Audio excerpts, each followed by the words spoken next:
always tell when a streak's going to come to an end. You win a couple of games, you probably shouldn't. There are teams out there that could use that quality of playoff goaltending. All right, Ray, you ready to do this? Yep, let's go.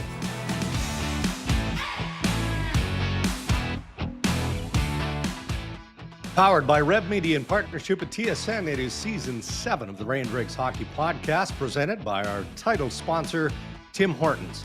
NHL hockey cards are back with a fresh 234 card collection from Upper Deck. Find your favorite NHL stars, specialty inserts, and rare autographed cards as well. You could even uncover golden prize cards for a VIP trip to the 2026 Stanley Cup Final, or for the first time ever, win a brand new car. I mean, that's exciting stuff. It really is. And look, if the 2026 Stanley Cup Final or a brand new car isn't enough to get you juiced here, Ray, as we record on Thursday, looking forward to the start of the World Series, right? And so how about this for a conflict? Yeah. And I bring it up because I want to know what Ray would do. Made a plan with some buddies to go up to the cottage for the weekend, right? There's some stuff that has to go down at the cottage. But obviously, you've got game 1 Friday night, game 2 of the World Series on Saturday night. Just got a text an hour ago. We're recording here about 9:40 a.m. Eastern time. Text an hour ago. Hey, I have a couple of tickets to game 1. Are you interested? What would you do? Wow. Would you ditch the buddies and go to game 1? Yes. What would you do? Absolutely. Absolutely. Because when the last time they were in the World Series was 32 years ago, right? You're planning on waiting around again? Like, when are you going to get? When are you going to get to go? Fair point. Because it would be presumptuous, and your buddies, right? Yeah, your buddies at the cottage would go. Yeah, I'd go too. I'd go for sure. Yeah.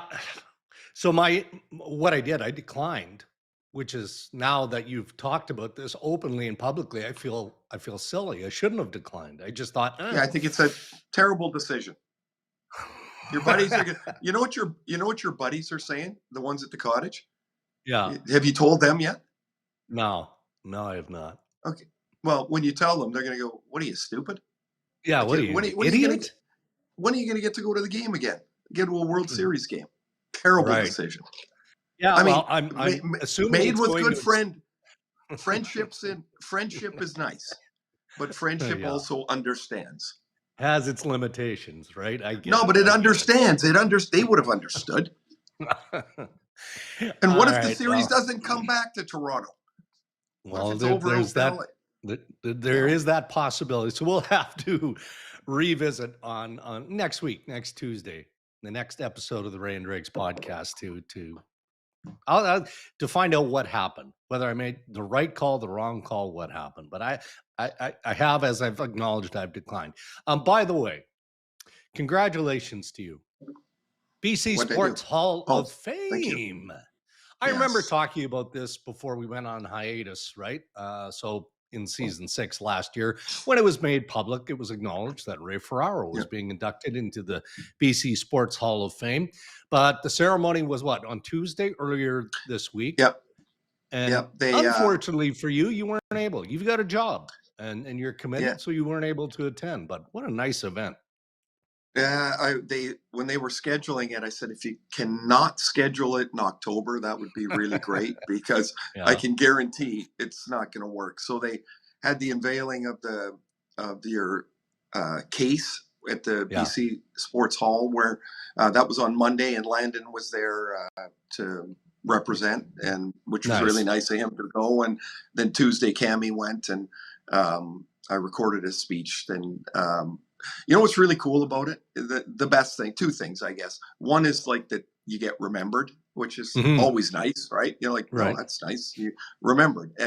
But the second part, I think the most important part, is it gives you time to think about the people that helped you. Then, I got a chance to think about mom and dad a little bit more. I mean, I always do, but it was nice to think about some specific things that, they were really supportive in. And then, my couple of my coaches and my family, of course. So it was really a cool thing. So I'm really, really happy. Thanks a lot. Well, it's always nice to be honored, and every Hall of Fame, no matter how big or how small, matters. It absolutely matters. But when you look at the number of people, not just number, but the quality of people, men and women honored and inducted into the BC Sports Hall of Fame. Yeah. I mean, I was going through it yesterday. I mean, there are some pretty significant sports figures inducted into the BC Sports Hall of Fame. It's pretty, when you think of it, like how important sports is to to most people. And when I say that, it's like, it's an event. It's not the daily grind of the season. It's like those big events that people connect. It's community. It's a chance to watch and cheer for your local team or whatever team you like best. And sports can be, for all the things that go haywire with it, sports can be pretty amazing. And, in the BC Hall, we're sports is a big thing in our province. And so there's some pretty amazing people and teams that have been inducted into the Hall. Agreed. All right. Well, a special night on Tuesday for many different reasons. And we'll start there in the headlines. Brought to you by the Canadian Brewhouse. Hockey lives at the Canadian Brewhouse along with the World Series. So you can catch every game with beer specials, game day prizes, much, much more. All at the best sports house in town. See in-store at thecanadianbrewhouse.com for details on what your local brewhouse is up to this hockey season. And okay, Tuesday, we've talked about the BC Sports Hall of Fame. What a spectacular night that was. But you worked the Florida-Boston game. Right. And right. I should have brought it up that night, but we had a lot going on in the Canadian Brewhouse headlines going into that game, right? And not just the wallpaper in the Boston hotel that you always stay at. Yes. Yeah, nice tribute for Brad Marchand in his return to Boston. A very emotional night, as one would expect. But I always appreciate, and sometimes you just don't have a choice. The emotion just overpowers you, and you don't have a choice, right? You just openly display. He could not hold back the tears in watching the video tribute on the Jumbotron. Special night for former Bruins star and captain. You had a great seat, front row for that one. Yeah. Was it tough? Did you appreciate the moment? All of the above? Oh, I thought it was just amazing. A couple things, he was literally sitting 5 feet from me. And so I'm watching the video and I'm looking at him. Yeah.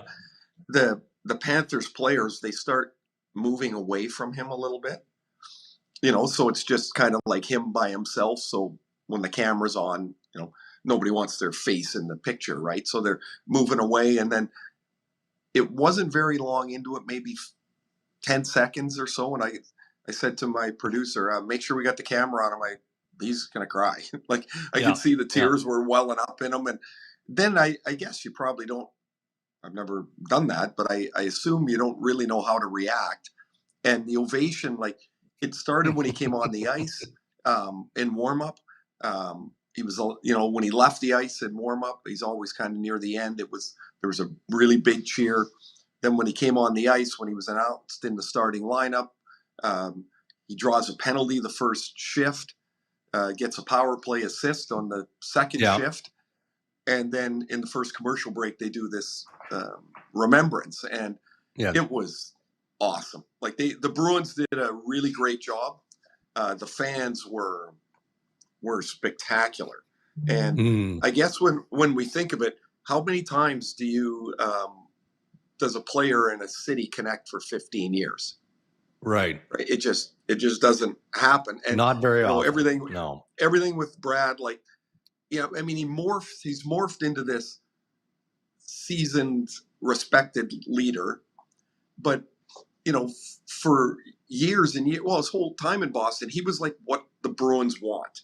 Yeah. Like they would love to have players with that combativeness and that edge. And he was a great player there. And when he goes back and I'm assuming, oh man, they probably have to retire his number, don't they? Like, I would think absolutely. Like, so when he goes back for when they retire Bergeron's number, and whatever that's going to be, like, he'll get another huge ovation when his jersey goes up there. It's going to be, I mean, there's a love affair between the city and him, put it that way. It was really, really cool to be there. And the only thing that would have made it more perfect would have been when they were up 3-2 if he would have scored an empty netter. I mean, he had 2 assists and, and it turned out to be a really good game too. By the way, just player to player, I'm reminded, and I'm opening myself up here. I got absolutely chastised by Jeff O'Neill and Cheryl Pounder as part of the quiz on Tuesday night. We were doing the Leafs Devils game, and the quiz master asked, "Is John Tavares a Hall of Famer?" And instantly, Cheryl and O, yep. And I went, I hope so. Like, I think eventually.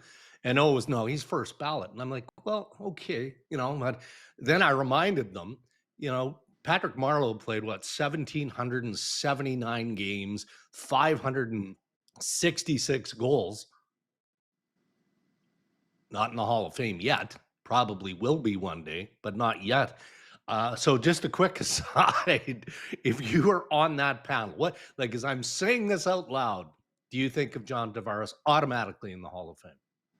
Not in the first try, unless the balloting that year is wide open. I mean, don't forget, there's 18 people. This stuff about first ballot, second ballot, you got to remember there's 18 voters. Yeah. I believe you have to get selected on 15 of the ballots. Mm. I think that's what, like, most committees can't agree whether it's Monday or Tuesday. Yeah, right. So, I wouldn't say he. So I think of John same way I think of Dave Andreychuk and Pierre Turgeon. They're accumulators. They're accumulators of, and it took them a while to get in, and eventually they got in. And I'll tell you, less numbers, but I would have not thought this in the past. But I think Brad Marchand's a Hall of Famer. Well, and that's what triggered the question. And going back to Tuesday that's where my mind went. I would agree with you.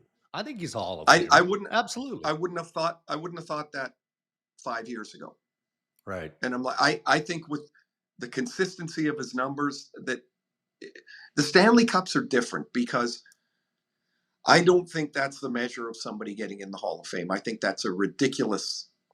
It helps though, for sure. Yeah, but I think it's a ridiculous criteria, because what if you're okay? In today's game, the one that matters the most is Connor McDavid. 2 years ago, he had 44 points in the playoffs.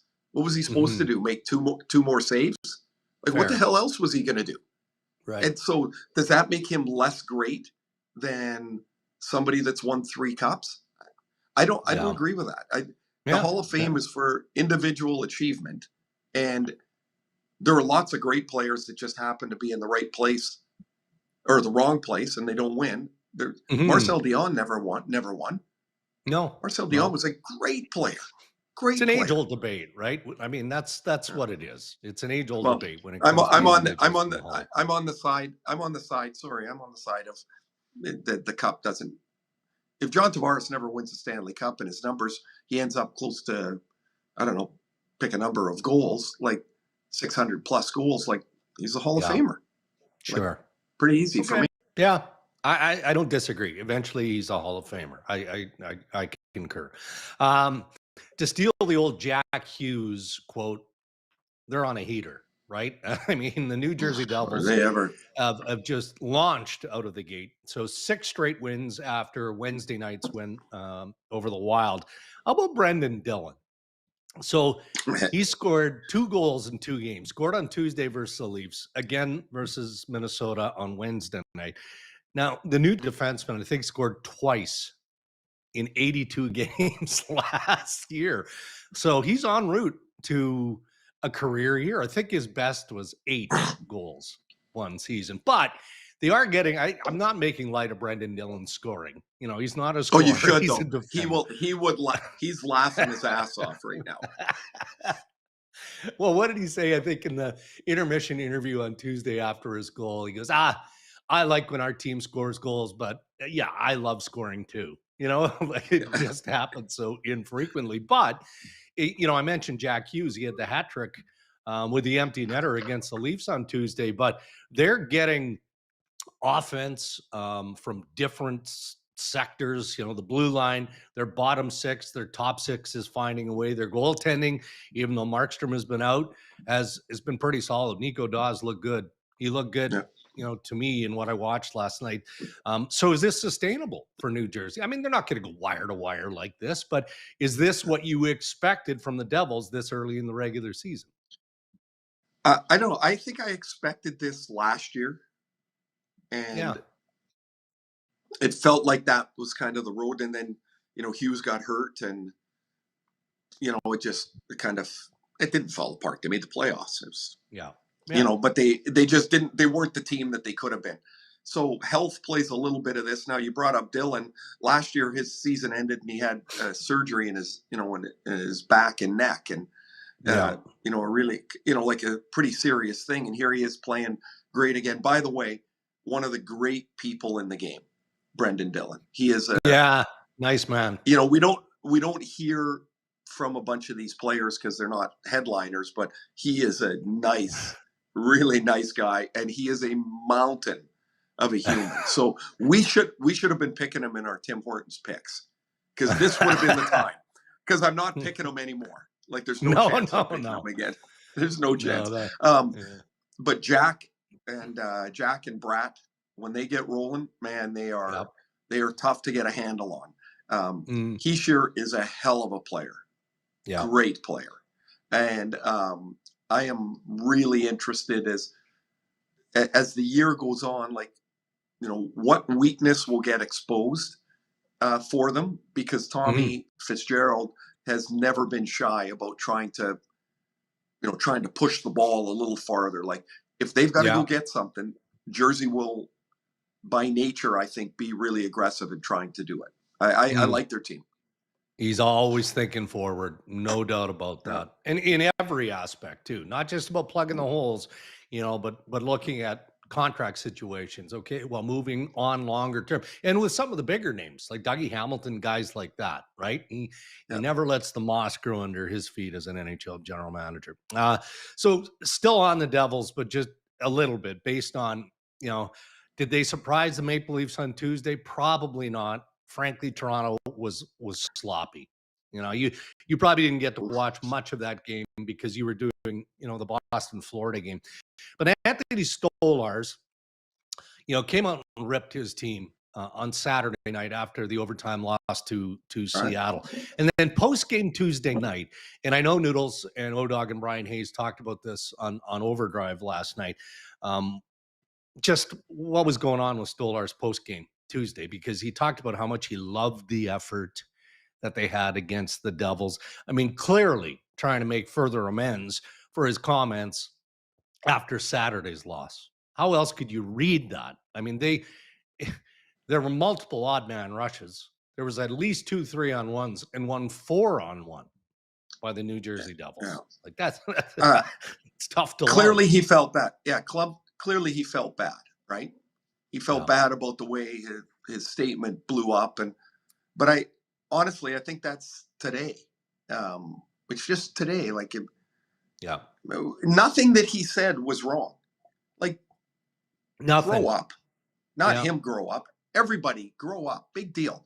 You saw when Seattle lost to Toronto in the championship series, and somebody was doing an interview, and Cal Raleigh's in the background, and it was Woo, and Cal Raleigh just screams this anguish, right? It is emotional. It is hard. I don't think people have any clue how hard it really is to play at that level and sustain that level. And so Stolarz got run over a couple of times. They lose on an overtime goal, and he was pissed. And so his emotion just came out. To me, he probably should have said something the next day when they were getting ready for practice, when everybody's just it's kind of quiet, you're getting ready, just stand up and go, hey guys, sorry man, I lost it a little bit last night. Sorry about that. Over, finished. He doesn't owe anybody else anything. And if all of us want to talk about it for a week, that's on us. That should not, the team should not, the players should not be so bloody sensitive to that. Yeah. That's my opinion. I don't, when he looks up, you mean to tell me he looked up and saw that 4-on-1 and said, oh, the guys are really tighty tonight? I mean, no. It looked like a skating drill. Yeah. With 4 Devils in it and only one guy from the Leafs that started. Like that just like, and now are they everybody's going to dissect, what does Berube mean that he's tired of it? Well, he's tired of it. Like this is not anywhere near the team that they thought they were putting together. They want to put together big and heavy and more playoff ready. And right now they look big and heavy and slow. Yeah. And like New Jersey skated right through them. And that's the balance, and you could say, hey, Jersey's pretty small and they're going to have their own battles later in the year. But like there's the balance of putting a team together. Right now, it does not look like they have it right.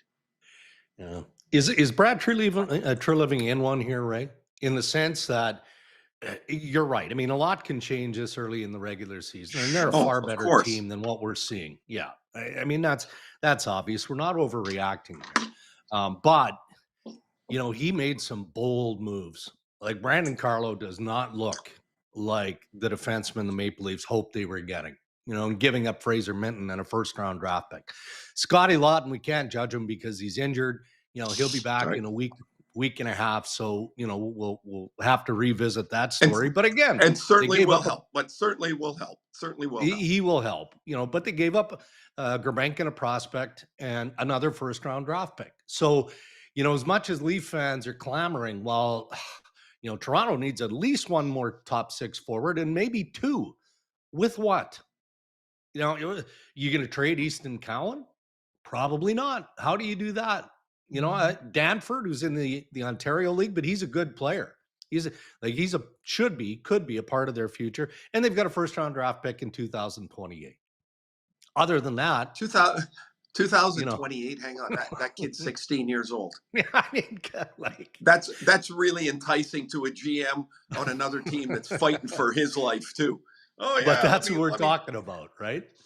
Okay. So it's a good point you bring up. So, they need one, probably 2 if they're an elite team, top 6 forwards. You don't have the pieces really to get them right now.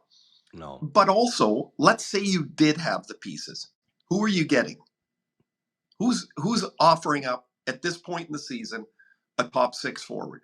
It's like in Vancouver. I hear the other day, people saying like it's absurd that they're not getting a number 2 center or getting another center. It's fine to say that. Who are you going to get? Yeah. Like who's offering up players at this point in the season? Not happening. Dregs, you talk to GMs all the time. Yeah. I can see, and I've talked to just a few that I know, that the season is bunched, or the standings are bunched so tight that everybody still wants to see a little bit what they have. They don't really know yet, but nobody really is out of anything. No. Like this part of the year is overreaction by 1,000. Either the team is good. The team is good. Are they great, or are they bad and they really suck? And so somewhere in there you got to figure it out. But quite clearly in Toronto, like if they thought Brandon Carlo was a shutdown, mean, physical defenseman, well, they went and traded for the wrong guy. Yeah. Like if that's what they thought, they traded for the wrong guy. The top of their lineup in almost every team has to carry the load. And in Toronto right now, that's just not happening. No, it's not. And so you can bark about depth or whatever, but they've had a revolving door beside Matthews. Berube's talked about that line and said, I've had enough of that too. And so maybe that's where Nylander has to go for right now. Maybe you drop Nyes to Tavares, change the look a little bit. Yeah. Right? Like Matthews, I would say, is, as his career has gone on, he's not a creator. No. Like the guys with him, he's missing 100-point guy beside him. Matthews is a shooter. Yeah. Right? He's one of the best shooters in the game. And he's different, of course, but this is a terrible comparison, but like Ovi's not a creator, he's a shooter. Yeah. Matthews is, for all his great skills, he's not a creator, he's a shooter. Yeah. He needs a creator with him. And I think that's where they really miss. You're bang on, but you remember, I think it was in our preseason preview, where we talked about how Berube was expecting and asking Matthews to adjust his game, to be that, to hold on to the puck more, to shoot from different areas, to not be afraid to drive the net, on a regular basis, a consistent basis. And that's not happening with him. So are you recognizing, well, that's not the way he plays the game anymore? That's not the way his game has evolved. The answer is always in the play, right? It's always there. It can be talked about and analyzed, and you can show video of it, and eventually you start to think like a player his strengths are what they are. You can expand your game, sure, if you're of Matthews' capabilities. I mean, in most cases, the players that are in the league, they're there for a specific reason, and that's what they can do. Right. Like, they're some of the best in the world, but that's what they can do. They can't become what they're not. Now, what season, I'm missing the season maybe, where Matthews had 42 goals and 59 assists. Yeah. Because there isn't one. Right. Yeah. Matthews' big years are always goal heavy. Yeah. Well, who's going to look, I love Matthew Nyes. I do. We talk about him a lot. I think that guy is a terrific young player, but he's not going to create for Matthews. Yeah. And I'm not talking even off the rush.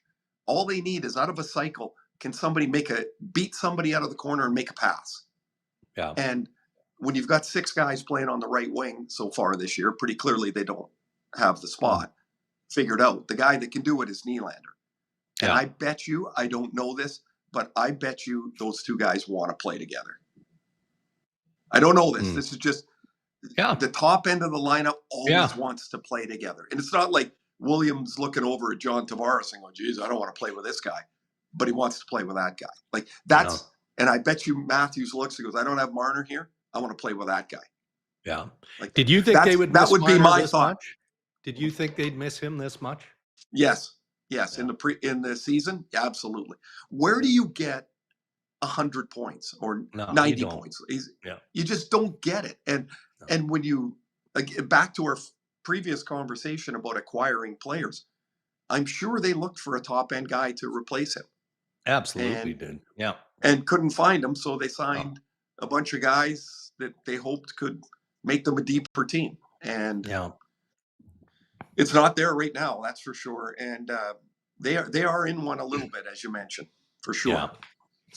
Yeah. Calgary Flames can't score, Ray. And like, that was just prerequisite. One of the main areas of criteria. They have to continue scoring the way they did last year, varying times. Dustin Wolf was going to have the type of year that he had last year. Now I'm going on back, like, I'm revisiting the game against the Canadiens Wednesday night. Wolf was really good. He was really, really good. Yeah. But now I'm thinking of, as much as it was about Calgary, just not finding. Dolbush was good too, by the way, for the Montreal Canadiens. Calgary just couldn't find a way. So the Flames lose in overtime. How about Ivan Demidov? Like, this kid is, what has he got, 8 points in 10 NHL games. But that slick play, just how he read it, the hesitation to find that seam to Mike Matheson in overtime. I mean, this kid's going to be a star player if he continues on this path. He was my rookie of the year pick. I watched him in the playoffs last year. You know, he just played, I think, a couple of games prior to the playoffs, and then he gets in against Washington. And the first game, I thought, oh, he looked a little nervous, you know, and predictably. And then it's just like each portion of each game, he got better and better. And I was like, wow, there is something special here with this. Some guys just look different. The way and this is maybe hockey nerdish, but the way the puck sits on their stick, the way like it always looks so comfortable. The way that he receives the puck, it just sits there on his stick. It doesn't clang off his stick. He's got strong, heavy hands. Like when he's carrying the puck, he's really like he's connected to the ice. I really like the way he plays. He's got courage too. Like he's you know, like he's got some swagger. And so I really like him. Well, Montreal's, you know, Dobish is playing himself into a little bit of a, who are you going to start in goal right now? Is it Montembeault or is it Dobish? Getting right? there. Like yeah, and that's every coach would love to have two guys that he can play, but Dobish is making it a little bit of a decision for St. Louis. Calgary, everything went their way last year. Everything went when they needed goals, they got goals. They had comeback wins all over the place. Wolf played 60 plus games. They didn't seem ready for that. And when a team doesn't seem ready for that, there's always or generally speaking, a little bit of a step back. So I'm not really surprised that they've struggled like they have. Craig Conroy has been trying. What they're trying to acquire is players in the 20 to 25-year-old range. Mm-hmm. Like they're, as much as everybody thinks about today, they're looking for tomorrow and the next tomorrows. You know, I mean, that's really where they're at. You know, as a guy that's going to, you know, I'm sure the phone will be ringing a lot for is Nazem Kadri. Yeah. And, you know, he had a career high goals last year. He's, you know, he can still play. And if you're a team that's looking at the future at some point, do you hang on to a player? Yeah. Well, and automatically Leafs fans are going to go, yeah, he'd be a real nice fit here. You know, problem is there's a number of teams that would look at Kadri and his experience and what he can do and probably be better positioned, as we've already established, with the assets that Calgary needs to even consider that. And I checked in on this the other day, and the sense that I get is that, number one, again, we just always have to preface it's too early, but he's approaching the 1,000 game milestone. So just get through that. And that's coming up in the very near future. Get through 1,000 games. Maybe things are starting to look a little better in Calgary. And then you have that conversation later, or perhaps early in the second half of the regular season, but too soon for that now. Well, you know what's funny about that, when you say about that timing, which group of fans or media is patient enough to go, oh yeah, we'll just wait. They like it gets so tense early, and it's because there's, again, you can say and you can see what the problem is. Oh yeah. But there isn't a solution right here, right now. You can go find a guy. No, you can't just call up a team and say, hey, can I have your number 2 center? I'll give you a pick down the road. Like, that's not going to happen. No, that's not going to happen. That's not likely. Cool story in the National Hockey League on Wednesday night. Colton Ellis, who I'll admit, I didn't know a whole lot about Colton Ellis, other than I knew he was a goaltender. But beyond that, nothing. So 25-year-old goaltender claimed by the Buffalo Sabres on waivers this month, made his NHL debut last night. So he's a third-round pick of the St. Louis Blues in 2019. Here's his pathway. Played in the QMJHL, Major Junior Hockey. Right. Drafted, went to the East Coast Hockey League, then went to the American Hockey League, then went back to the East Coast Hockey League, then up to the American Hockey League. And last night played his first National Hockey League game. Now I'm going to try and pronounce where Colton Ellis is from. Oh, I like that. Well, maybe Ryan Rashad. No. Yeah. No, I saw it, and I was like, did you see it? So I tried to find the pronunciation and I couldn't, because I think there's a couple of indigenous cracks at it. So it's different, but Waikokoma, Nova Scotia. Waikokoma, Nova Scotia. I believe that's how you say it. But I will stand corrected later in the show if Ryan finds it. Yeah, I don't know about that. Waikokoma. I think you got the first part. I'm not sure about the MAGH at the end. So, I think you're on the track there. I think you really are. But that's a pretty circuitous route. And isn't it something about the way goalies are? Oh, there I go again. What the is going on with this thing? Zuby, you just took it right off the rails again. There, it's going to tilt right back Zuby, for you. Come on, man. You're good. It's only been a few seconds. What's bugging Ray? That's what's bugging Ray. Every once in a while, this show goes sideways. Okay. I was just going to say, so they're looking for these guys for a place to play, and you get to the American League, and you're like, oh, there's a guy that's a little bit in front of you. So instead of sitting here, go back to the East Coast League, and it must be just really difficult mentally to think that you're on the climb still when you're going backwards. But his family was there, and they were so excited. They looked like how nervous they could have been, and the Sabres didn't make it easy on him, because the Red Wings had about 4 or 5 breakaways, and he stopped them all. Like, he had Larkin, he got one on Casper.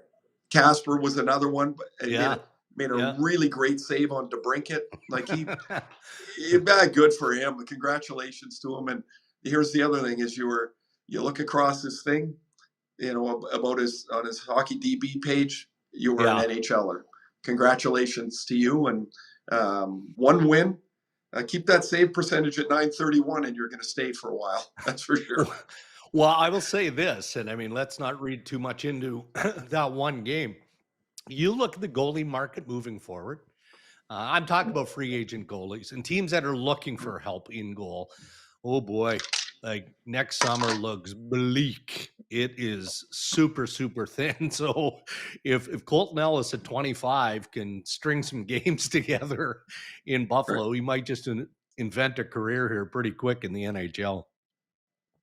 Yeah, there is, again, they're not inventing them. They're not inventing them. No, they're not. All right, those are your headlines. Thank you to our friends at the Canadian Brew House.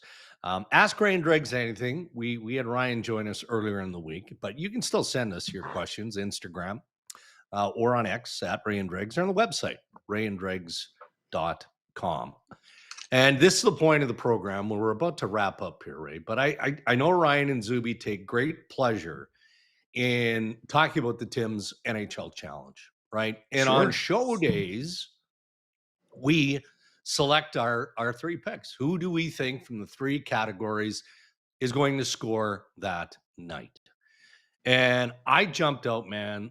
I had a great start. I went 3 for 6 early on. This is like, it's like October hockey. You're not great because you had a good start, but you thought you were. You were pretty confident. I was pretty confident. And now, and you do have to just download the Tim Hortons app, go into the TSN or the Tim's Hockey Challenge, and you'll see all the icons that use. There's a flame if you get a goal scorer right or 2 right. It's the snowflake that's really starting to annoy me. Let's just be honest, because I've got a snow flurry happening the last week and a half. How about when you pick, and like sometimes you make a pick and you're like, well, I couldn't think of anybody in this list of players that I really thought was going to score, so I'll just pick one. But there's some days you put your 3 in and you're like, I feel pretty good about this. Skunkola, nothing. And well, let's bring Zuby in. Zub, like, by the way, Ray, did you get any right on Tuesday? Because I know I did not. So let's just have fun with this. I was terrible. I've been terrible for a week. I don't know. I played yesterday too. Yeah, I think I did get one right on Tuesday. Zuby, did I get one? You did. You got you and I also got John Tavares correct. Nicely done. Yes, future Hall of Famer. Yes. Eventually. down the road. And I'll tell you, last night I was just stumbled a little bit on picking, but what's cool about the app is even once other games have started, you can still pick from the games remaining. So I thought I was in a pretty good spot picking last night with only Flames and Habs left to go.